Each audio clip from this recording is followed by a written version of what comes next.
Nos hemos reunido hoy aquí para hacer la inauguración oficial, lo de oficial lo pongo entre comillas, de los cursos de verano de esta casa de la edición 2016. Una programación total que ronda los 11 cursos reales, es decir, cursos efectivos que se van a realizar y que versan sobre materias muy diversas, desde la sostenibilidad hacia el turismo, del turismo a la economía, de la economía a la industria, a las nuevas tecnologías aplicadas al discurso literario. En fin, dentro de que son no un número demasiado grande de cursos, sí es verdad que hemos intentado que no haya repetición en los temas, es decir, que sea una temática amplia que tenga acogida en diferentes grupos de la población. La verdad que estamos muy satisfechos de la respuesta que ha habido en cuanto a matrícula en esos cursos, de la misma forma que estamos muy satisfechos en la respuesta de público a las actividades culturales que hemos programado en paralelo a estos cursos de verano. El primer acto de estas actividades culturales es precisamente la conferencia que vamos a tener esta tarde. Me acompaña en la mesa mi compañera Belén Bahía, subdirectora del Campus Tecnológico, y el protagonista de la tarde, Javier Sierra, conocido escritor y periodista, del que luego mi compañera Belén hará un poco de glosa de su trayectoria. Excelentísimas e ilustrísimas autoridades, señoras y señores, amigos todos. La persona que hoy está entre nosotros para impartir esta conferencia inaugural de la Universidad Internacional de Andalucía, titulada El Bosco, 500 años de misterio, no necesita muchas presentaciones, aunque ya José Luis os ha dicho el nombre, que es Javier Sierra, que lo conocéis todos. Se trata de un periodista y novelista de reconocido prestigio a nivel nacional e internacional, que cosecha en su haber numerosos premios literarios. No voy a citar todos, entre algunos de ellos el Premio de Novela Ciudad de Torrevieja o sus 3 Latino Book Awards otorgados a la mejor novela histórica y de aventuras publicada en inglés en Estados Unidos y en otros muchos más que no voy a señalar, premios que tiene. Es un autor que cuenta, y merece decirlo en esta sala de Mena, de una importantísima legión de seguidores, de los que se ha hecho buen acreedor tras la publicación de una serie de novelas cuyos títulos son conocidos para todos vosotros, entre otras La cena secreta, El ángel perdido, La dama azul, La ruta prohibida, Las puertas templarias, El maestro del Prado o La pirámide inmortal.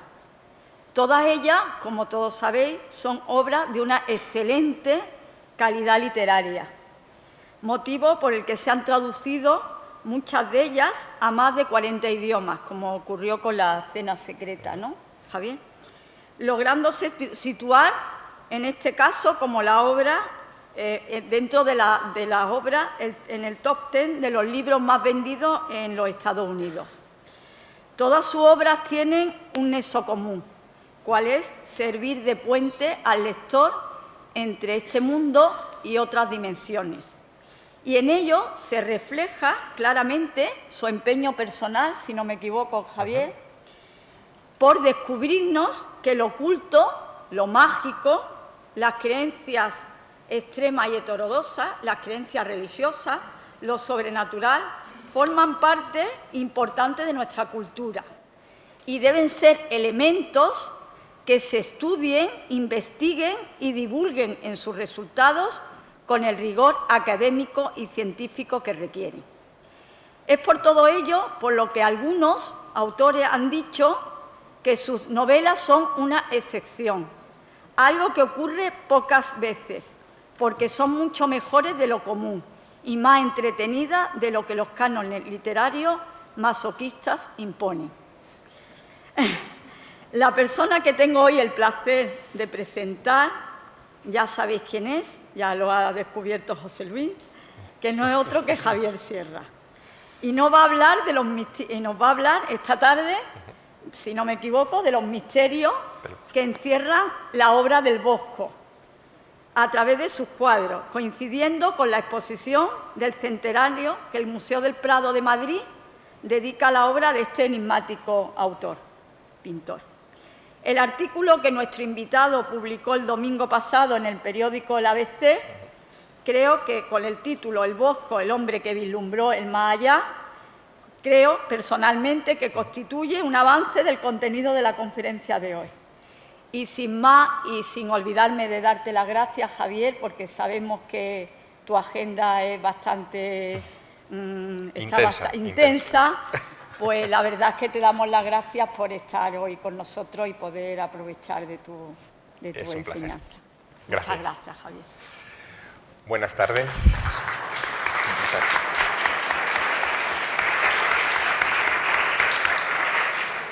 Buenas tardes. Es de rigor que agradezca con mis primeras palabras a la Universidad Internacional de Andalucía que me haya permitido estar con ustedes en esta conferencia inaugural de los cursos de verano de esta edición del año 2016. También lo es que me haya permitido hablarles de un tema que no estaba en el currículo de los cursos de este verano, pero que considero que es oportuno e importante, como es el asunto del Bosco. El Bosco, como antes decía Belén, es noticia porque se cumplen en estas fechas los 500 años de la muerte del artista, Jerónimo Bosco, que vivía en Bolduque, en Hertogenbosch, como dicen allí, en agosto, el 9 de agosto de 1516, es un artista rodeado de misterios. He dicho que murió el 9 de agosto cuando en realidad, por lo que sabemos por la documentación que ha llegado hasta nosotros, en realidad fue enterrado el 9 de agosto de 1516. Probablemente murió un par de días antes, no tenemos constancia documental de esto, tampoco tenemos constancia documental de su fecha de nacimiento, por lo tanto no sabíamos los años que tenía Jerónimo Bosco cuando falleció, y lo poco que sabemos de él, y esto es interesante, viene a partir de una treintena de referencias en registros notariales, en notas del ayuntamiento, en algunas anotaciones y cartas de la cofradía a la que él perteneció. Él era miembro destacado de la cofradía de Nuestra Señora de Bolduque y pintó para ellos muchas de las obras que hoy están en nuestro Museo del Prado o en otras instituciones alrededor del mundo. Pero la historia, que a veces tiene estos juegos, nos ha privado de la información exacta, precisa, sobre sus maestros, sus fuentes de documentación, las lecturas que él hacía, sus gustos, sus filias y sus fobias, sus amigos y sus enemigos. Prácticamente no sabemos nada. El pintor, el autor del Jardín de las Delicias, que es una obra a la que ahora me referiré con más detalle, era nieto e hijo de pintores. Pertenecía a una estirpe de artistas que habían viajado desde Aquisgrán hasta Bolduque, en los Países Bajos, arrastrados por un momento de la historia excepcional. El arte en esas tierras está experimentando su gran revolución, su revolución copernicana. Estamos pasando del arte al temple, que era un arte más bien tosco, es el arte que vemos en las pinturas románicas, por ejemplo, donde no se permiten veladuras ni demasiados detalles, a un arte revolucionario que se inventa en esas tierras, que es el arte, la pintura al óleo, que revoluciona por completo la historia del arte. Eso es lo que encontraremos en casi cualquier trabajo sobre el pintor, pero yo les quiero hablar de otras cosas, de lo que a mí me sugiere el Bosco y del misterio que está detrás de sus pinturas. Y para hacerlo, me gustaría compartir con ustedes unas pequeñas consideraciones sobre lo que es y lo que significa el arte. Por eso la primera imagen es esta, que ustedes reconocen inmediatamente, es el techo de los bisontes de la cueva de Altamira. Y si les parece, vamos a empezar en un viaje, ¿no? Un viaje por imágenes. Sí, yo me voy a poner de pie, prefiero hablarles a ustedes de pie. Verán, algo sucedió, piénsenlo, con nuestra especie hace aproximadamente unos 40.000 años. Quizá algo más si no tenemos constancia, pero las dataciones que hasta ahora disponemos nos sitúan hace 40.000 años. En ese periodo, nuestros antepasados están atravesando el momento histórico del Paleolítico. A ver si vuelve la señal. Aquí está. Y de repente, en el norte de la península ibérica, en el sur de Francia, de la Francia actual, en el entorno de los Pirineos, un grupo de seres humanos, de sapiens, empiezan a representar por primera vez imágenes en lienzos de piedra en sus cuevas, en las cuevas en las que ellos habitaban en la parte, digamos, más exterior. En la parte más profunda de esas cuevas es donde empiezan a dibujar diseños de todo. El diseño más antiguo que se conoce hasta la fecha está en la cueva de Monte Castillo, en Cantabria. Son unos puntos que parecen guiar un recorrido hasta el fondo de la cueva y que por la datación que hasta ahora ha llegado a nosotros, lo que han datado es los sedimentos calcáreos que se forman sobre esos puntos de pintura, tienen aproximadamente unos 42.000 años. Después, aquellos artistas soplaron con huesos huecos sobre sus manos y dejaron sus manos grabadas por todas partes.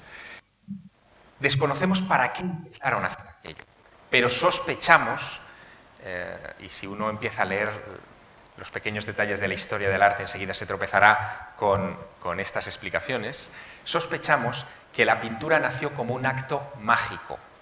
¿Por qué pensamos esto? Porque para ver estas pinturas se utilizaba la alta tecnología de la época. Hoy hablaríamos de los iPad, ¿no? O de la alta tecnología que llevamos en el bolsillo. La alta tecnología del Paleolítico fue el fuego.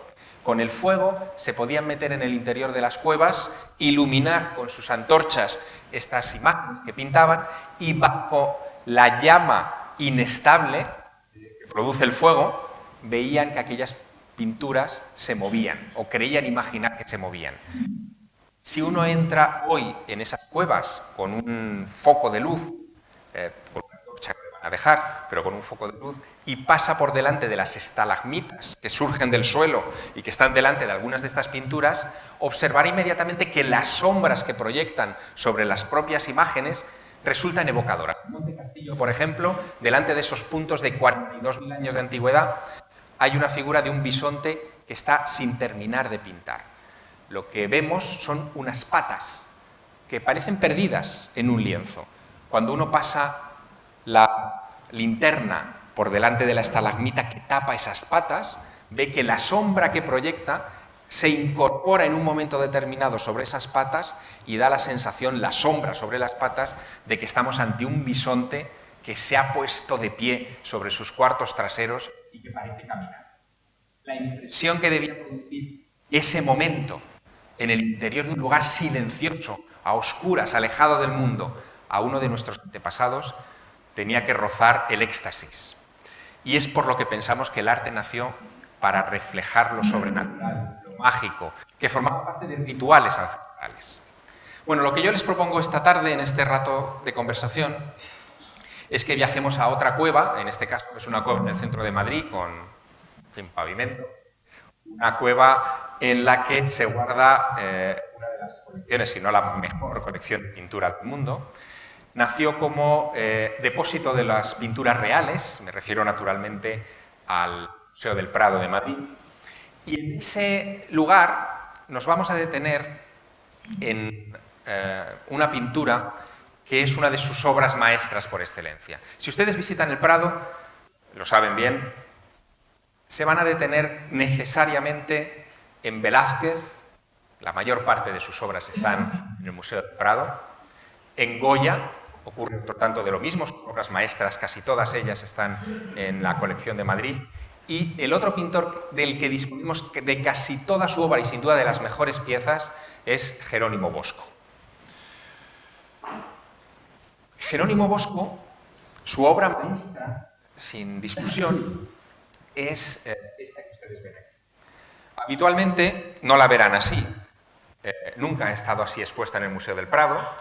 En realidad se trata de un tríptico que está cerrado, originalmente estaba cerrado, y tienen ustedes que imaginar cómo debía ser la experiencia de enfrentarse a esta pintura en el año 1500, 1505, cuando se cree que más o menos la terminó. No sabemos quién fue su mecenas, pensamos que fue Enrique de Nassau, rey Enrique de Nassau de la Casa Orange, pero la pintura que nos legó debía ser una de esas pinturas que no debían de exponerse a ojos no preparados. ¿Por qué digo esto? Porque cuando esa pintura que estaba cerrada en estas puertas se abría, pasabas del blanco y negro al color más absoluto y pasabas de una pintura neutra, que no decía gran cosa, que es esta especie de esfera acompañada de unas frases sacadas del libro primero del Génesis, en la que se mostraba el momento en el que Dios separa las aguas de la tierra, a un paisaje espectacular en el que decenas de hombres y mujeres desnudos cohabitaban.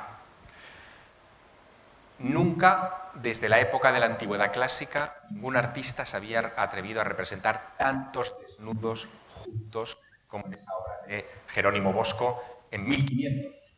1500 es una época, ustedes lo saben, donde la religión tiene un peso extraordinario, donde todo lo que transgreda los límites del decoro está muy mal visto, donde la Inquisición ya hacía acto de presencia en prácticamente todos los órdenes de la vida y que vigilaba muy especialmente a los artistas, ¿no? A escritores, a trovadores, a pintores, que eran los hombres y mujeres más libres que podían expresar sus ideas sin tanto control férreo por parte de esta institución.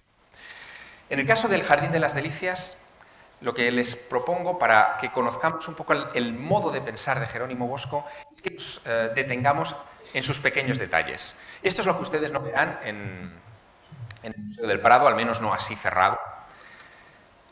Esa escena pertenece al segundo día de la creación. En la esquina superior izquierda, no sé si lo ven, hay como una mosquita, hay un pequeño detalle desde el fondo, casi no lo verán. Ahí está representado Dios Padre viendo el planeta en el momento en el que está haciendo la separación de las aguas. Les voy a ampliar a Dios para que lo vean bien. Ahí lo tienen, ese es el Dios pintado por Bosco. Quédense con esta imagen, un hombre anciano que sujeta un libro, que extiende un dedo en señal de autoridad, que contempla su obra con severidad. Esta imagen está literalmente sacada de los libros que en esa época circulaban, como la Crónica del Mundo de 1493, en la que se mostraba a Dios Padre de esa guisa, como un anciano en un trono dominando su creación. Recuerden esta imagen porque es importante. Cuando uno abre el Jardín de las Delicias y se enfrenta a lo que contiene, nos enfrentamos a una representación que ya no pertenece al segundo día de la creación, sino al sexto día de la creación, en el que Dios Padre ha decidido crear al ser humano en el paraíso. Si ustedes se fijan en la tabla de la izquierda, en la parte inferior, verán que está Dios Padre con Adán y con Eva en el paraíso en ese momento.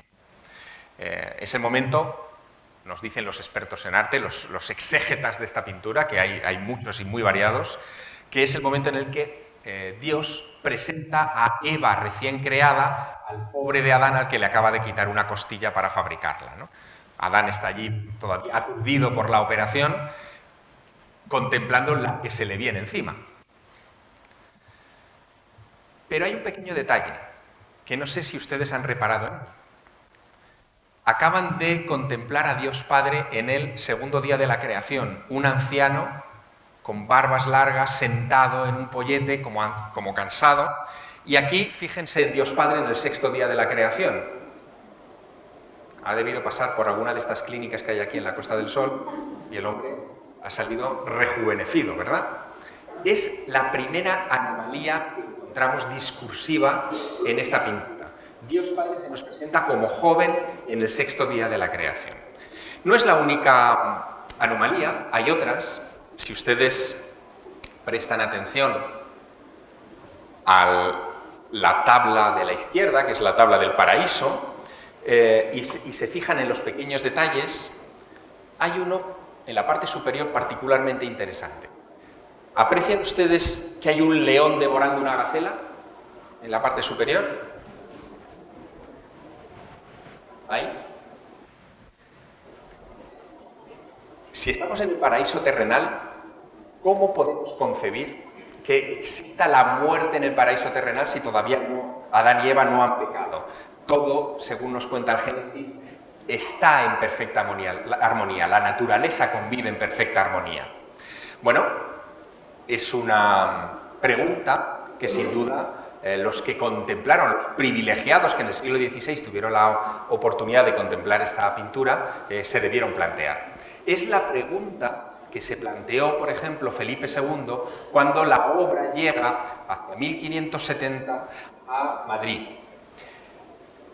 Felipe II se obsesiona con este tríptico hasta el punto de que el padre José Sigüenza, que es el confesor del monarca, un hombre que ha atendido ya a su padre, a Carlos V, que ha escrito mucho, tanto sobre su padre, sobre la muerte de su padre, como sobre la vida y los logros del hijo de Felipe II, Fray José de Sigüenza se ve obligado a dar a la corte una interpretación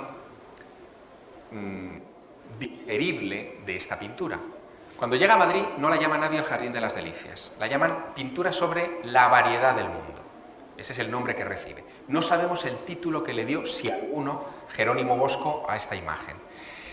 Y Jerónimo Bosco lo que plantea a la corte para decir que el rey no es un pervertido, que lo que quiere ver es gente desnuda y haciendo cosas raras, que después las veremos, sino un hombre cabal y con una fe a toda prueba, es que esta pintura tiene un sentido moralizante. Uno medita delante de la tabla del paraíso, contempla la perfección de la creación, uno se detiene en la tabla central, donde esa perfección se está debilitando, donde los hijos de Adán y Eva pueblan la faz de la tierra y comienzan a cometer atrocidades y a entrar en el pecado, que sería lo que representaría, según el padre Sigüenza, esa tabla central. Y, en último lugar, gracias, perfecto, qué bien. Y, en último lugar, la tabla del infierno sería una advertencia. Si el pecado, que es el estado en que nosotros nos encontramos, persevera, llegaremos al infierno y a la destrucción de la humanidad. Yo no sé si ustedes saben que cuando en septiembre de 1598 Felipe II está en el Escorial agonizando, él pide, como una de sus últimas voluntades, que le lleven el tríptico del Jardín de las Delicias a su habitación.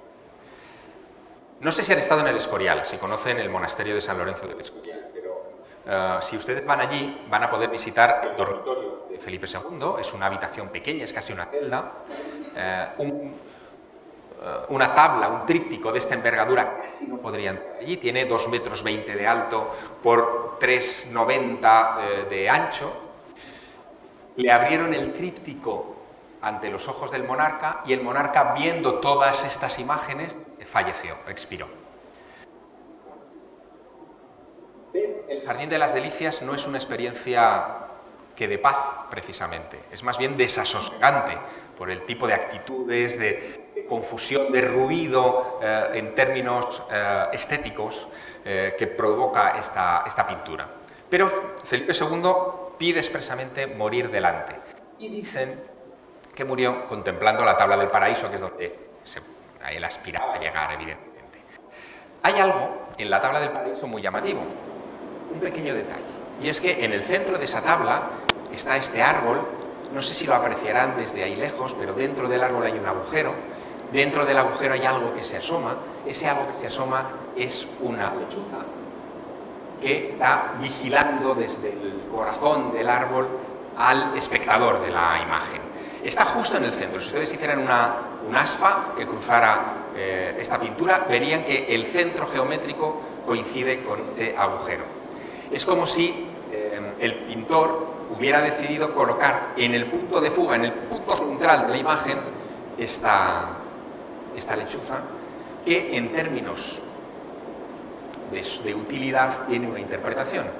Los que leían antiguamente a los clásicos sabían que, por ejemplo, en la antigua Grecia, las lechuzas, que son un animal muy importante de su simbología, eran animales psicopompos. Los animales psicopompos son aquellos que, según la tradición antigua, guían al alma de los muertos al más allá. Tenemos, por ejemplo, el caso del chacal en Egipto, Anubis, el chacal es también un animal nocturno. Tenemos la lechuza en Grecia, porque son capaces de ver en la oscuridad. El concepto que se tiene en el mundo antiguo de la muerte es el de la tiniebla, el del final de la luz. Por lo tanto, necesitas un guía que te permita atravesar esa oscuridad para llegar a la luz del paraíso. Y esa luz del paraíso solo se alcanza si alguien puede ver en la tiniebla.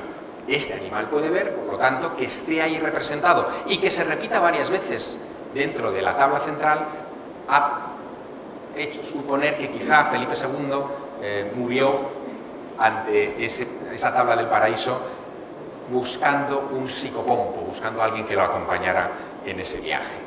No parece una idea muy católica, pero es que Felipe II fue un personaje, como saben ustedes, muy particular. Mientras el Santo Oficio se dedicaba a perseguir a los impresores de libros sin licencia, muchos de ellos tratados de magia, de alquimia, etc., él se dedicaba a atesorarlos en su biblioteca en San Lorenzo del Escorial, que es la biblioteca de temas ocultos más importante del planeta hoy en día, ¿no? Hay otro problema que tiene el jardín, antes de entrar en otros detalles, muy singular, que tiene que ver con la firma del cuadro. A diferencia de la mayoría de las obras de Jerónimo Bosco, Bosco no firmó este tríptico. Y es algo, créanme, extraordinario en un pintor que debió dedicar más de 5 años a la ejecución de esta tabla. Una tabla rica. Piensen ustedes que, por ejemplo, en aquella época los colores no se compraban en el Leroy Merlin, ¿no? Uno tenía que fabricárselos. El pintor era el fabricante de sus propios pigmentos y algunos de ellos se obtenían con materiales carísimos como el lapislázuli. El hecho de que haya esta profusión de azules indica que la obra era una obra cara. Y otra cosa que deben ustedes saber con respecto al arte, en esa época no se pintaba por gusto, se pintaba por encargo, por comisión, porque alguien te daba el dinero suficiente para que tú buscaras, y no había Amazon ni nada de esto, para que tú buscaras los materiales necesarios, muchos de ellos muy raros, para poder ejecutar tu obra. Que no firmara Bosco la obra es extraordinario.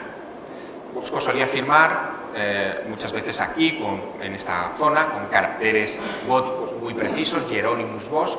Aquí no aparece esa firma por ningún lado, pero podría darse el caso, y esto es algo que se está estudiando desde hace muchos años, de que Bosco hubiera decidido firmar con su cara, se hubiera autorretratado. Hay tantos personajes ahí que, ¿por qué no utilizar sus propias facciones para retratarse?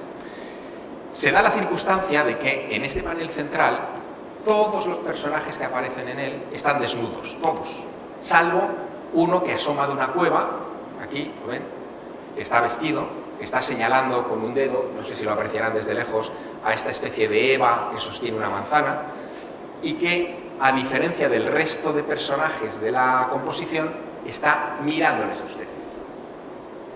Es como si hubiera decidido colocar en este lugar de la firma a un personaje como que les llamara la atención. Yo estoy aquí. Se da la circunstancia, además, de que el personaje más grande que aparece en el panel del infierno tiene el mismo rostro, o un rostro, en fin, morfológicamente, si no idéntico, muy, muy parecido. Ese personaje, al que se conoce en el argot de los estudiosos de arte como el hombre árbol, es un personaje también con bastante misterio. Si fuera el Bosco, y aquí surge una pregunta importante, tendríamos que responder a la duda de por qué el Bosco decide retratarse en el lado, en el panel, en la tabla del infierno, con la cara más grande de todo el Jardín de las Delicias, y una vez que ha decidido hacerlo así, en vez de pintarse entre los justos o ponerle su cara a Adán, ¿por qué no lo pinta ni siquiera asustado? No sé si aprecian ustedes el rostro del hombre árbol desde lejos, pero tiene cara de notario, está vigilando, está como tomando nota, está como oteando, ¿no?, lo que hay alrededor. No parece perturbado excesivamente. Bueno, Del Bosco no tenemos retratos, salvo este, que es el rostro que pintó Dominicus Lampsonius, un amigo suyo, en una colección de retratos de grandes artistas de los Países Bajos. Si el rostro de aquí es el rostro de este hombre mucho más mayor, es discutible, bien, pero lo que no es discutible es que este hombre de aquí tiene el mismo gesto, ¿lo ven?, que tiene en el retrato de Dominicus Lampsonius. ¿Por qué habría decidido Jerónimo Bosco pintarse de esa manera en la tabla del infierno? Bueno, hay una posible explicación que convierte esta pintura en algo mucho más fascinante de lo que hasta ahora les he podido dejar más o menos entrever. Verán, en el siglo XV-XVI, Europa se debatía en una gran discusión sobre el alcance de la doctrina cristiana. Surgieron muchos movimientos heréticos, muchos de ellos trataron de ser reprimidos ya desde hacía muchos años. En el siglo XII, por ejemplo, XIII, es cuando surge el movimiento de la herejía cátara, que es reprimida por la primera cruzada, que es contra los propios cátaros, porque simplemente defendían que para hablar con Dios, fíjense qué idea más simple pero más revolucionaria, que para hablar con Dios nos basta a nosotros mismos, no necesitamos un intermediario. Luego, el papel de la Iglesia es prescindible. Luego, la Iglesia pierde autoridad. Claro, la Iglesia se dedicó a perseguirles. Bueno, pues desde los cátaros en adelante surgen varios de estos movimientos y hay uno en particular que arraiga en Centro Europa, que es una comunidad herética que se conoce como los Hermanos del Libre Espíritu o del Espíritu Libre, más conocidos popularmente como los Adamitas. ¿Qué defendía esa corriente importante en Europa en aquellos años? Defendía, punto uno, que el infierno no existe. Ya es una idea también muy revolucionaria. Si no hay castigo, ¿para qué vas a temer nada? Pero defendían otra cosa, que el infierno en realidad, y seguro que muchos de ustedes están de acuerdo en esto, el infierno en realidad es esto, que ya bastante infierno es esto, y que este mundo es la celda de la que debemos aspirar a salir. Los adamitas decían que una de las características clásicas de que el infierno es esto, es que el ser humano, con sus creaciones, está contribuyendo a destruir la obra de Dios. Si ustedes se fijan en este lienzo, en esta parte del tríptico, verán que no hay naturaleza. A diferencia de aquí, que vemos unos prados asturianos casi, ¿no? Perfectos, maravillosos, aquí la naturaleza ha desaparecido. Aquí tenemos representados personajes de todas las clases sociales de aquel tiempo. Tenemos clérigos, tenemos nobles, tenemos soldados que vagan casi como enloquecidos sobre lagunas corrompidas de agua sulfurosa en medio de una noche en la que las casas, las creaciones humanas se están destruyendo, se están quemando, y con un grupo, esto es curioso, de instrumentos musicales que Bosco asimila al infierno. Hace muy pocos años, hace 3 años, un equipo de trabajo de la Universidad de Oxford reconstruyó esos instrumentos musicales a partir del Jardín de las Delicias y se dio cuenta de que todos, sin excepción, todos estaban horriblemente desafinados. O sea, producían unas músicas espantosas. Le había modificado ciertas características el pintor a los instrumentos de tal manera que lo que producían era, qué interesante, desarmonía. ¿Puede haber algo más explícito para describir el infierno que la desarmonía, la falta de armonía? Probablemente no. Bien, si en la concepción de los adamitas es el mundo actual, quizá deberíamos empezar a leer la tabla, no por aquí, sino por aquí. Este es el mundo actual, este es el Bosco, en el centro del mundo actual, que actúa como notario. Los adamitas decían que para escapar del infierno, lo que teníamos que hacer es un esfuerzo por parecernos a los primeros padres antes de la comisión del pecado original, parecernos a Adán y Eva. Por lo tanto, el primer acto de ese esfuerzo purificador consistiría, esto es divertido, en desnudarnos. ¿Cuál es la muestra visible del pecado? Que Adán y Eva se cubrieron después de ingerir de la fruta o del árbol prohibido. Así que los adamitas lo que proponen es desnudarse, son los propulsores del nudismo. Es una desnudez desprovista de erotismo. Ellos no buscan el erotismo en sí, sino lo que buscan es ir a parecerse a esos primeros padres. ¿Cuál es el objetivo? El objetivo es que al final del proceso de purificación, que ellos hacían con danzas, y muchos de estos personajes dan la sensación de que están dando vueltas, bailando, al final de ese proceso surgiría, al cabo de un tiempo, unos nuevos humanos, una nueva pareja primordial, un nuevo Adán y una nueva Eva, de la que vendría el que ellos llamaban el reino milenario. Es uno de los títulos que le dieron también antiguamente al Jardín de las Delicias, el reino milenario. En ese reino milenario, Jesucristo, que no Dios Padre, Jesucristo descendería a la tierra y con esa pareja primordial, según el credo de los adamitas, extendería la nueva humanidad. Y aquí, ¿os acuerdan del personaje joven que parece que había salido de alguna clínica de aquí de la Costa del Sol? Pues aquí este hombre no sería, esa figura no representaría a Dios, sino a Jesús. Jesús con ese hombre y esa mujer nuevos. Por lo tanto, la fe adamítica explicaría el tríptico del Jardín de las Delicias mejor que cualquier otra explicación. Ahora bien, ¿de dónde sacó Jerónimo Bosco toda esa imaginería tan compleja de demonios, de figuras haciendo cosas de lo más peculiares que vemos en sus pinturas, no solo el Jardín de las Delicias?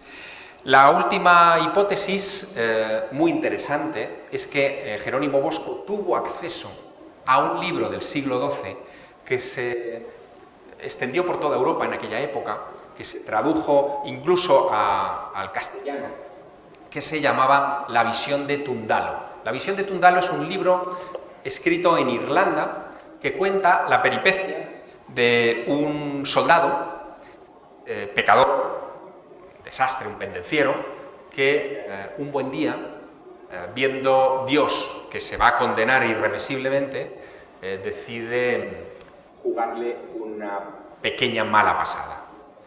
Le deja catatónico, en coma, durante 3 días, y durante esos 3 días un ángel que envía Dios a la tierra, se aferrará al alma de Tundalo, del soldado, y se lo llevará de paseo por el infierno y por el purgatorio para decirle lo que podría ser su destino, para mostrarle lo que podría ser su destino. Y lo devuelve a la vida para que traiga esa información a nuestro mundo y ayude a los otros amigos pendencieros con los que él se iba de juerga a corregir su camino. Esa visión de Tundalo vendrá pormenorizadamente descrita y en ella veremos aberraciones que después encontraremos en el Jardín de las Delicias, por ejemplo. Pájaros gigantes que defecan, pecadores, por ejemplo, ricos que son condenados al infierno y que estaba muy obsesionado con lo de las defecaciones, este hombre, que defecaban oro, que también vemos esa imagen en el Jardín de las Delicias, frutos muy llamativos como grosellas enormes, que serían la encarnación del pecado, también lo vemos en el Jardín de las Delicias, o imágenes como esta especie, esta es una de las versiones de las visiones del caballero Tundalo o Tundal, monstruos que devoran a hombres, aquí no sé si lo ven, que están como, o hay un hombre hacia arriba y otro hacia abajo dentro de una boca. Bueno, si ustedes eso lo comparan, porque tengan una imagen gráfica, con el árbol central del Jardín de las Delicias, verán que eso del hombre boca abajo es un tema recurrente en Jerónimo Bosco. Si van al Museo del Prado a ver esta maravilla, tómense también un tiempo para acercarse a un museo no tan famoso en Madrid, pero muy impresionante, que es la Fundación Lázaro Galdiano. La Fundación Lázaro Galdiano, el Museo de Lázaro Galdiano, está al final de la calle Serrano. Lázaro fue un mecenas de principios del siglo XX que destinó toda su fortuna al coleccionismo y especialmente a apoyar, por ejemplo, a escritores, que se editaba a Payo Inclán y a mucha gente sus obras, pero también a pintores. Tiene una enorme colección de pintura antigua. Entre los cuadros que tiene la Fundación Lázaro Galdeano, que hasta hace poco estaban en los almacenes, está este de aquí. Este se llama La visión de Tundal. Se creía que era de un seguidor del Bosco.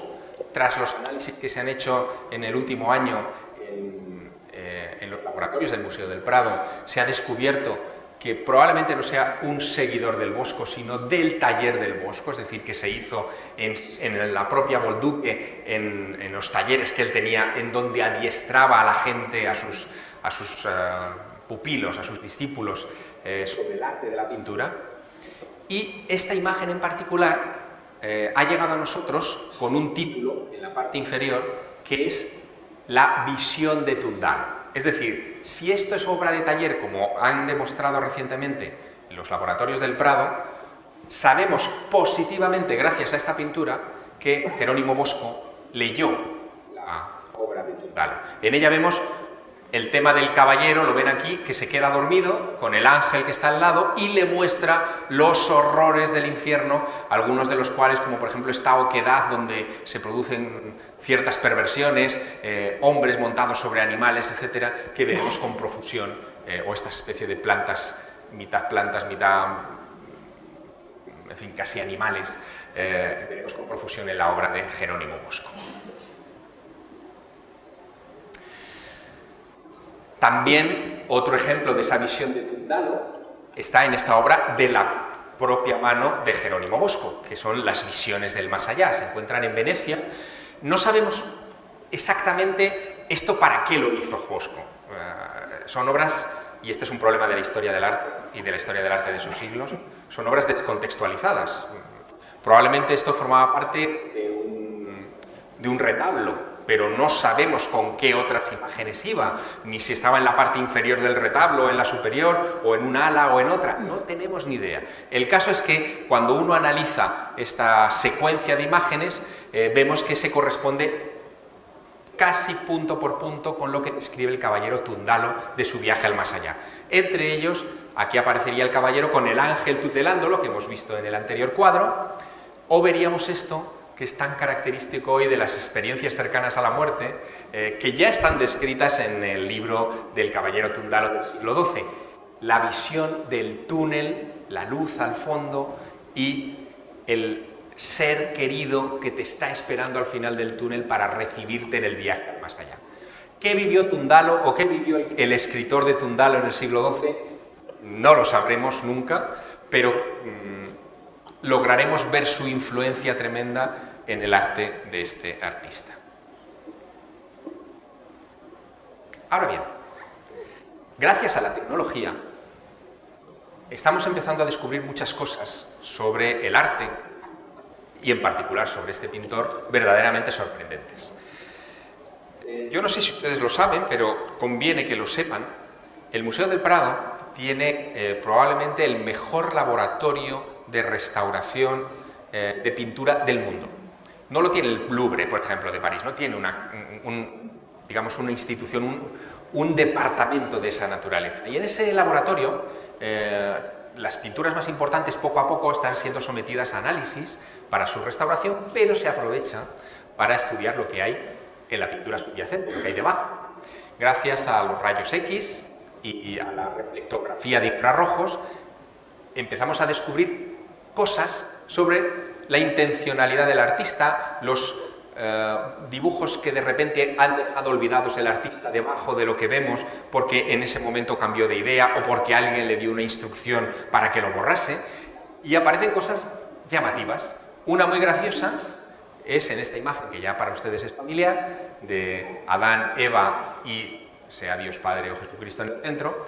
Si nos acercamos a la reflectografía por infrarrojos, no sé si lo apreciarán desde lejos, créanme, está lo que les voy a decir. Aparecen los personajes, pero yo no sé si, sobre todo las primeras filas, si lo apreciarán, no sé si aprecian que el brazo de Adán es distinto. Aquí vemos que hay un brazo que hace ángulo, ¿lo ven? Mientras que aquí es recto, aquí el brazo hace un ángulo. Está Adán quejándose de la costilla que le ha quitado Dios. Debió pensar Bosco que no era estético que el primer hombre fuera un quejica Ustedes saben que los primeros son los hombres y los últimos también somos muy mexicas, y decidió camuflarlo. Pero hay otras cosas. Si ustedes van, por ejemplo, a la parte central del Jardín de las Delicias, se fijan en el árbol del paraíso y lo someten a la reflectografía de infrarrojos, verán que originalmente no era una esfera lo que había ahí, sino, también deben ustedes creerme si son de las últimas filas, si son de las primeras, fíjense bien, aquí ven que hay como una flor, hay otro dibujo debajo. Esa flor que aparece ahí, en lugar de la esfera que se pintó por encima, o ese brazo torcido que se tapó y se sustituyó, no son bocetos, son obra terminada. Es decir, Bosco lo terminó, pero decidió cambiarlo. Por ejemplo, en la parte inferior del Jardín de las Delicias, ahí vemos, ven ustedes esta especie de trucha gigante, ¿no? Bueno, pues si ustedes se van a la reflectografía, verán, este ya no lo van a ver ustedes, pero al lado de la trucha hay una especie de armadillo, hay aquí una cabeza con un caparazón detrás que Bosco decidió eliminar. Quiero que se queden, bueno, esta es otra pintura, está en el Museo Lázaro Galdiano, es San Juan Bautista, y lo que averiguamos al hacerle la reflectografía es que debajo, este sí lo van a ver, debajo de la planta, que está al lado de San Juan Bautista, había una cara, había un señor entero pintado. Creemos que fue un donante y que en su momento el artista decidió taparlo por completo porque le parecía ridículo que el donante compitiera con San Juan Bautista. Pero es nuestra interpretación, no lo sabemos y no lo sabremos probablemente nunca. Ahora bien, quédense con lo del árbol azul que antes era una planta. Quédense con esa imagen del árbol en la cabeza. Verán. Les quiero contar una historia. Somos hombres del siglo XXI y creemos que todo lo que tocamos, vemos, es lo que existe y ya está. Para los artistas esto no es exactamente así. A veces es importante lo que se ve, evidentemente, pero también es importante los huecos que deja lo que se ve. Sandro Botticelli, cuando pinta La Primavera, su obra maestra en la Galería del Uffizi, nos muestra, por ejemplo, a Cefiro, ¿no?, que sopla, envía el aire a estas musas, pero nos deja un mensaje en clave, secreto. Estamos hablando del siglo XV, Sandro Botticelli. Nos deja en secreto, no sé si ustedes lo van a ver aquí, pero esto de aquí y este hueco de aquí son dos pulmones. Dos pulmones. Ahí le pongo una imagen para que lo comparen. ¿Qué quiere decir que Sandro Botticelli pintara dos pulmones? Pues lo que quiere decir es que Sandro Botticelli vio dos pulmones humanos y los pintó al detalle, con los alveolos, incluso en forma de ramas y de hojas. ¿Qué quiere decir que Sandro Botticelli viera dos pulmones? Que practicó necrofilia. Nadie podía abrir un cadáver en la época de Sandro Botticelli. Y Sandro Botticelli hizo una autopsia, o estuvo en una autopsia, y vio dos pulmones humanos.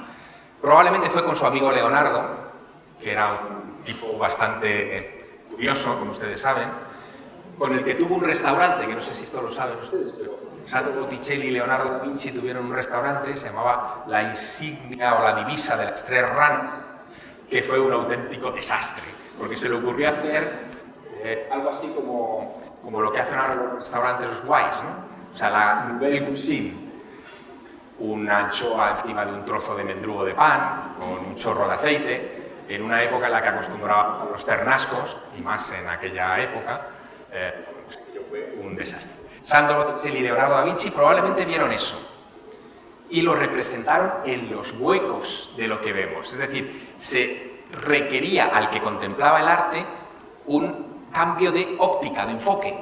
Había que ver lo que quedaba, ¿no? Si quieren ustedes que este es un caso único, váyanse a la Capilla Sixtina. Ustedes saben que Michelangelo pintó la Capilla Sixtina a desgana. Julio II le obligó a pintar, él decía que él era escultor, eso de pintar que era para los pintamones como Leonardo, que lo suyo era el arte de verdad, que era sacar del mármol lo que había dentro, ¿no?, de la pieza de mármol. Bueno, con esa desgana pinta, por ejemplo, esta escena, que es universalmente conocida, y aquí vuelve otra vez a meternos en la duda de a qué se dedicaban los pintores en aquella época. Porque yo no sé si ustedes se han fijado, aquí vemos a otro Dios Padre, ¿no?, anciano, con las barbas, un poco siguiendo el esquema de Bosco, pero ¿se han fijado ustedes en la forma que tiene la capa de Dios Padre? ¿No les recuerda por ventura un cerebro? Es que es que Miguel Ángel le abrió la cabeza a alguien, participó en alguna autopsia para ver lo que había dentro del gran misterio que era en aquella época un cerebro humano, un cráneo humano. Pues probablemente, bueno, la respuesta es sí, porque aquella gente necesitaba comprender la naturaleza y entrar dentro de los mimbres del cuerpo humano para saber después cómo pintar. Pero nos dejaron estas claves encriptadas de esa manera. Les cuento esto para que ustedes comprendan lo que les voy a decir a continuación. Y es que Bosco también participaba de esa idea de utilizar los vacíos. Y esta imagen la van a comprender bien los que están en primera fila, pero también bien los que están en la última. Hagan un esfuerzo de abstracción. Estamos hablando de que aquí estamos contemplando la creación, la expansión del universo humano. Los hijos de Adán y de Eva han poblado la tierra. Los hijos de Adán y de Eva están siendo vigilados en todo momento por el Creador, por Dios Padre. ¿Cómo se vigila? ¿Cómo se representa la vigilancia? Con un ojo, el ojo que todo lo ve. ¿Ven ustedes que esto evoca un ojo? ¿Lo ven? ¿O necesitan un poco de ayuda? Qué bonito, ¿lo ven? ¿Creen ustedes que yo me lo invento, no? Pues no me lo invento, porque Jerónimo Bosco dejó otra obra importante a nuestro alcance, que fue la Mesa de los Pecados Capitales. La Mesa de los Pecados Capitales fue una de las obras predilectas del rey Felipe II, la tuvo en su despacho mucho tiempo, es muy probable que la utilizara para darle vueltas y meditar sobre los 7 pecados capitales que están representados, pero lo que hay aquí, que es Dios, o sea, es Jesús en el centro, con una frase que dice «Cabe, cabe Deus videt», que significa en latín «Cuidado, cuidado, Dios observa», está en el centro ¿de qué? De un ojo. Es una pupila gigante.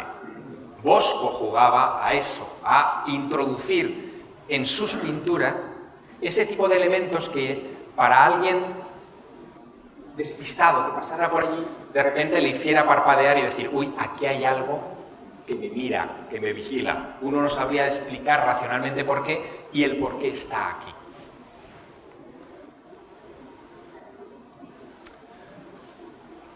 Hay más cosas. Y esta es una segunda parte de lo que les quiero contar hoy, muy interesante. Verán, Bosco termina de pintar esta pintura, esta imagen, creemos que hacia el 1505 aproximadamente, no hay fecha, él no databa sus imágenes, pero esta imagen sería reproducida una y mil veces por seguidores suyos. Con la llegada de la imprenta, las figuras bosquianas llamarían mucho la atención. Bosco pasaría la historia durante muchos años como un pintor de diablos, porque pintaba estas cosas tan provocativas. Y hubo una persona, un español, a la que la obra del Bosco le causó un enorme impacto. Y ese español era uno de esos suertudos que estuvo en la residencia de estudiantes de Madrid a principios de siglo, con Lorca y con otra gente notable, que era un tipo del norte de Cataluña, bastante rarito, que se llama Salvador Dalí. Dalí se quedó fascinado con el Bosco, a tenor de lo que pintaría después, en medio ya del movimiento surrealista, tenía su razón de ser. Bosco es casi un precursor del surrealismo en muchas cosas. Pero lo que no nos explican los libros de arte es por qué Salvador Dalí tenía esa querencia por el Jardín de las Delicias, al que dedicaba muchas horas de contemplación cada vez que iba a Madrid, ¿no? Como él decía. Bien, yo les voy a explicar por qué. Y tiene que ver con esta manera de ver las obras con otra perspectiva. ¿Saben por qué? Porque Dalí estaba convencido, ya saben que era un hombre de grandes ideas, ¿no? Estaba convencido de que Jerónimo Bosco lo retrató en el Jardín de las Delicias. Y yo estoy convencido también.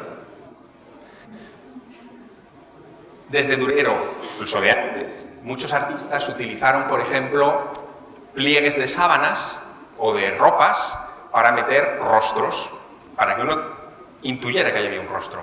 O no digamos paisajes a los que le daban una forma, o nubes que daban el aspecto de rostros.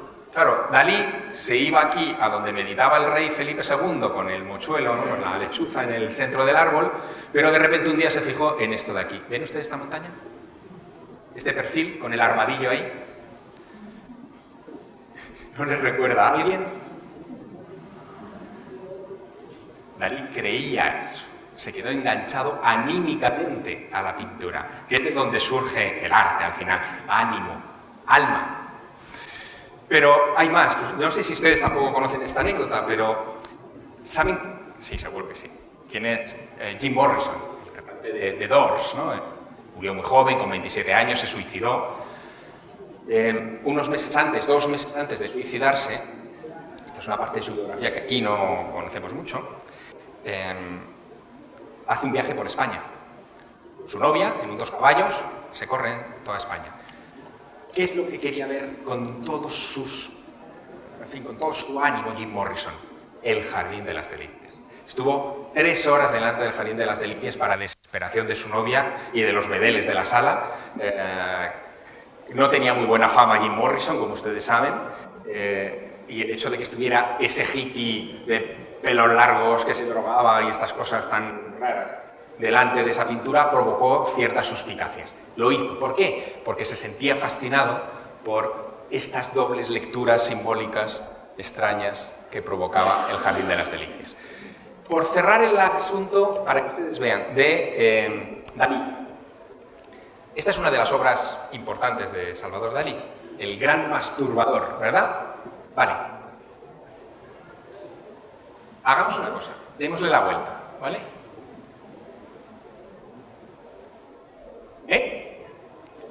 ¿Lo ven? ¿Ven la semejanza? ¿Ven el juego? Bueno, pues a estos juegos es a los que indudablemente se abocó también nuestro Jerónimo Bosco.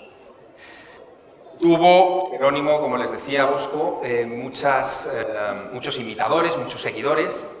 Uno de los seguidores más extraordinarios tiene su gran obra colgada habitualmente a pocos metros del Jardín de las Delicias, en el Museo del Prado, que es Peter Bruegel, el Viejo. Él pinta en 1562, 6 décadas después de que se pintara el Jardín de las Delicias, esta obra, que es El triunfo de la muerte. No van a ver nada desde las últimas filas, pero yo se lo cuento. Sobre un paisaje yermo, Peter Bruegel pinta lo opuesto al Jardín de las Delicias. El Jardín de las Delicias tiene su inspiración o posible inspiración en el Génesis. Peter Bruegel se va al Apocalipsis. Y sobre el Apocalipsis, él imagina un terreno devastado, sin naturaleza, como el infierno del Bosco, del que surgen de los confines de este paisaje hordas infinitas de esqueletos que arremeten contra los últimos hombres vivos que quedan en la faz de la tierra, que están aquí abajo. Aquí mueren por igual obispos, reyes, peregrinos, soldados, a todos les alcanza la muerte, salvo a 2 que están muy despistados aquí en una esquina, un señor con una guitarra y una chica detrás, que son los enamorados. Es verdad, el amor le hace ajeno a la muerte. Bueno, pues la moraleja de la pintura de Peter Bruegel el Viejo es que todas estas hordas de esqueletos empujan a estos últimos hombres que quedan en la faz de la tierra hacia este cajón, que no sé si ustedes apreciarán, con una trampilla abierta, de tal manera que da la sensación de que estamos ante un fotograma de una película a la que le han hecho la pausa. Si le diéramos al play, esos esqueletos terminarían de empujar a los hombres hasta el interior del cajón, el cajón se cerraría, aquí paz y después gloria. El fin de los tiempos. Bueno, Peter Bruegel el Viejo, sabemos hoy que ilustró las páginas de un manual de los últimos fieles de la secta de los Hermanos del Espíritu Libre, de los adamitas, que fueron o pudieron haber sido la inspiración de Bosco. Estaba en el ajo, digamos. Él, 6 décadas después, comulgaba o estaba cerca de las mismas fuentes de inspiración. Pero hay algo muy llamativo, y es que Bosco pintó su Jardín de las Delicias, si lo hacemos desde la perspectiva adamítica, o sea, de esa secta, con la idea de dar un mensaje positivo. Es decir, después de que el hombre se purifique y se parezca a Adán y Eva, vendrá una nueva vida, vendrá una nueva humanidad, vendrá el reino milenario. Aquí, en cambio, Peter Bruegel, que es la última pintura que él hace, Peter Bruegel el Viejo muere con 35 años, es decir, fíjense ustedes lo del viejo, donde queda. Peter Bruegel el Viejo nos pinta el fin, parece que no hay esperanza, pero hay una clave que no me resisto a compartirles para que vean cómo jugaban los pintores con nosotros, ¿no? Verán, hay algo que se inventa antes de que tuviéramos imprenta, no digamos ya memorias digitales ni soportes de esta naturaleza. Hay algo que se inventa para preservar el conocimiento. Ese algo, tenemos constancia de ello en libros como un tratado de Cicerón, que se llama Acerenium, donde se habla del arte de la memoria. El arte de la memoria es una disciplina mnemotécnica que se utilizaba en el mundo antiguo para retener gran cantidad de información. Ahora uno suspende su memoria en favor del Google y ya no recordamos, vamos, ni el nombre de nuestro alcalde, lo buscamos por si acaso se nos ha escapado. Bueno, pues ese es el problema. En aquella época no existía Google, así que había que recordar todo. Todo significa que un médico no tenía dónde anotar, porque no existía el papel, a no ser que esculpiera en una piedra un tratado, ¿no? ¿Cómo lo hacían? Los griegos utilizaron ese truco mnemotécnico del arte de la memoria que consistía en asociar imágenes a veces sorprendentes, absurdas, imágenes de dioses o de edificios. Por ejemplo, arquitectónicamente se utilizaba mucho. Uno construía un edificio y plantaba columnas a ambos lados de un atrio, por ejemplo, y las columnas de la izquierda se asociaban, pongamos, a las extremidades del cuerpo humano y las columnas de la derecha al tronco del cuerpo humano, de tal manera que uno, a medida que aprendía, asociaba lo que aprendía a esas columnas. Si dentro de 10 años necesitaba información, acudía a esas columnas, se fijaba en ellas y le venía la memoria. Parece complicado, ¿verdad? ¿A que no? Pues sí. Bueno, ¿no hacen ustedes lo mismo cuando abren un álbum de fotos familiar? De repente no cogen ustedes un álbum de fotos, ven las fotos del día que se casaron, por ejemplo, o del día que hizo la comunión su hijo, o el día que le hicieron la comunión ustedes, se fijan en la imagen y viendo esa foto algo se activa dentro de la cabeza y se desarrolla todo el recuerdo completo. Eso era el arte de la memoria. En el Renacimiento, poco antes de la imprenta y con la llegada de ella, este arte se hace más complejo y se utiliza la imagen para encriptar cosas muy particulares. Hubo un artista contemporáneo a Peter Bruegel que se llamaba Hans Holbein. Hans Holbein diseñó unos tipos de imprenta que se hicieron muy famosos. Eran unas letras capitulares, grandes, mayúsculas, de la A a la Z, que llamó el alfabeto de la muerte. Bueno, pues ese alfabeto de la muerte estaba inspirado en pinturas muy populares en Europa Central que se llamaban las danzas macabras, las Totentanz, en las que uno iba a la iglesia, es el panorama, uno iba a la iglesia y se encontraba con que el obispo que le estaba predicando, el rey de turno, el soldado, el militar héroe de la ciudad, eran pintados en un friso a lo largo de la iglesia, acompañados de esqueletos con los que bailaban. La razón de ser de eso era para recordar que la muerte nos iguala a todos. Bueno, pues Holbein, inspirado en eso, desarrolló un alfabeto, unas letras de imprenta, en las que esqueletos acompañaban a humanos en todos los momentos de su vida, desde la A hasta la Z. Pues bien, en el cuadro de Holbein de El triunfo de la muerte, hay varios de estos esqueletos en las imágenes que se corresponden con las letras del alfabeto de Holbein. De tal manera que, si uno echa un vistazo, por ejemplo, a una figura que hay en la parte de abajo, donde sería un esqueleto, lo ven con una máscara de teatro, ¿no? Que está derramando el agua de dos recipientes como ejemplo de que la vida es fugaz, ¿no? De que la vida se nos escapa como el agua de una ánfora. Si uno se va a la letra D del alfabeto de Holbein, no sé si lo verán desde el fondo, pero aquí sí se ve bien, se ve a un esqueleto con el mismo tipo de recipiente derramando el agua sobre un pobre pecador. Si ustedes se fijan en la parte superior de ese arcón, verán que hay un esqueleto que es el que marca el ritmo de los ejércitos, como hacían los romanos también antiguamente, con unos tambores, con percusión, va marcando el ritmo de los ejércitos. Si se van a la letra A, que ya han visto antes, verán que hay un esqueleto marcando el ritmo del resto del abecedario. ¿A dónde quiero llegar con esto? Pues a que si ustedes unen todas las letras que aparecen encriptadas en la tabla de Holbein, de Bridle, del triunfo de la muerte, se forma un mensaje. Ese mensaje tiene que ver con el credo de los adamitas.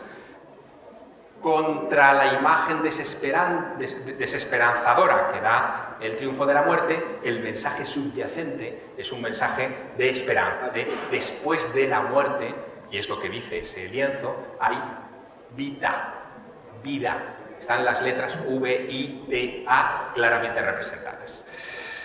Esos son los juegos de estos artistas, ese es el juego en el que también nos introdujo de alguna manera Bosco, eso es parte de su misterio. Eso es lo que probablemente ustedes no encontrarán en las explicaciones de las cartelas de la exposición del Prado, pero es interesante que lo tengan en la cabeza para que cuando se pongan delante de esas imágenes de Jerónimo Bosco o de sus contemporáneos, como esta que les acabo de mostrar, comprendan que ellos no pintaban por pintar, pintaban para transmitir, para contarnos una historia. A veces era una historia que no podían contar, que no podían decir o expresar libremente.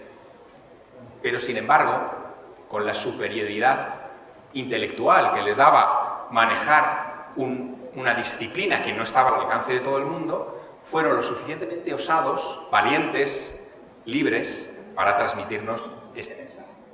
Eso es lo que está ahí, eso es lo que quería transmitirles, y con esto, bueno, con esta imagen mirando a las estrellas, porque al final el origen de todo arte viene de la contemplación, les quiero dar la bienvenida a los cursos de verano de la Universidad Internacional de Andalucía de Málaga. Muchas gracias.